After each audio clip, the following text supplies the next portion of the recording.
সিরিয়ার president Bashar আল আসাদ এবং তার পরিবারের ৫৪ বছরের শাসনের সমাপ্তি ঘটেছে মাত্র ১২ দিনের বিদ্রোহী অভিযানে। বিদ্রোহীদের দ্রুত অগ্রযাত্রা এবং সরকারের পতন সিরিয়া এবং পুরো বিশ্বে আলোড়ন সৃষ্টি করেছে।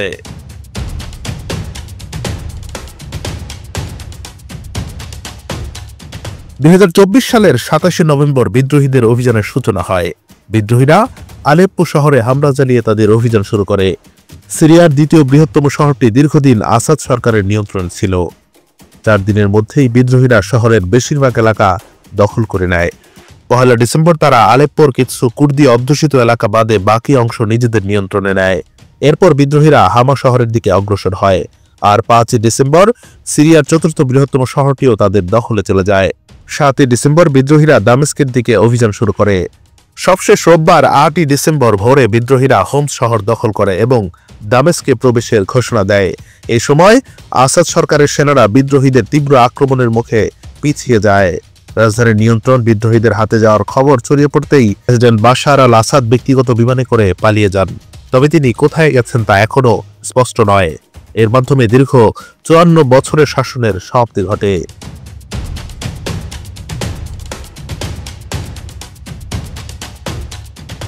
আল আসাদ পরিবারের শাসন শুরু হয়েছিল ১৯৭১ সালে বাশারের বাবা হাফিজ আল আসাদের হাত ধরে।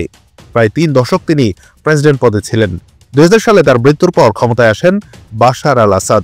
তার শাসনামলে দেশটিকে আধুনিকীকরণের কিছু প্রচেষ্টা দেখা গেলেও তা শিগগিরই দমন পীড়ন এবং কর্তৃত্ববাদী শাসনের রূপ নেয়।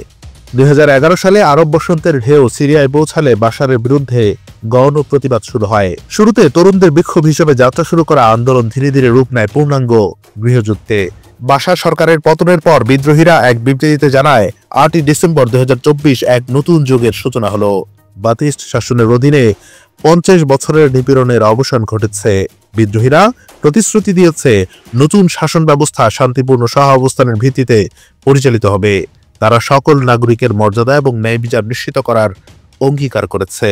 বিদ্রোহী গোষ্ঠী হায়াত তাহরির আল শামের প্রধান আবু মাহমুদ আল জুলানি বিদ্রোহী যোদ্ধাদের নির্দেশ দিয়েছেন আত্মসমর্পণকারী এবং সাধারণ মানুষের সঙ্গে মানবিক আচরণ করার। এদিকে বাশার আল আসাদের পতনের খবরে দামেস্ক সহ বিভিন্ন শহরে জনগণের উদযাপন শুরু হয়। রাস্তায় রাস্তায় তারা বিজয়ের আনন্দ প্রকাশ করে। বিদ্রোহীদের বক্তব্য অনুযায়ী তারা আসাদের শাসনের অবসান ঘটিয়ে সিরিয়ার ইতিহাসে একটি নতুন অধ্যায়ের সূচনা করেছে। সিরিয়ার ভবিষ্যৎ ১৩ বছরের গৃহযুদ্ধ শেষে সিরিয়া এখন শান্তির নতুন স্বপ্ন দেখছে। তবে দেশটির পুনর্গঠন এবং নতুন শাসন ব্যবস্থার স্থায়িত্ব নিশ্চিত করতে জাতীয় এবং আন্তর্জাতিক পর্যায়ে প্রচেষ্টা অব্যাহত থাকবে বলে মনে করা হচ্ছে। বিদ্রোহীদের এই সফল অভিযান মধ্যপ্রাচ্যের রাজনীতিতে বড় ধরনের প্রভাব ফেলতে পারে এবং সিরিয়ার জনগণের জন্য একটি নতুন সম্ভাবনার দরজা খুলে দিয়েছে।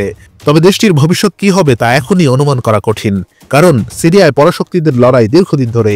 সেই পক্ষগুলো এখন কি করবে তার উপরে নির্ভর করবে দেশটির শান্তির স্বপ্ন।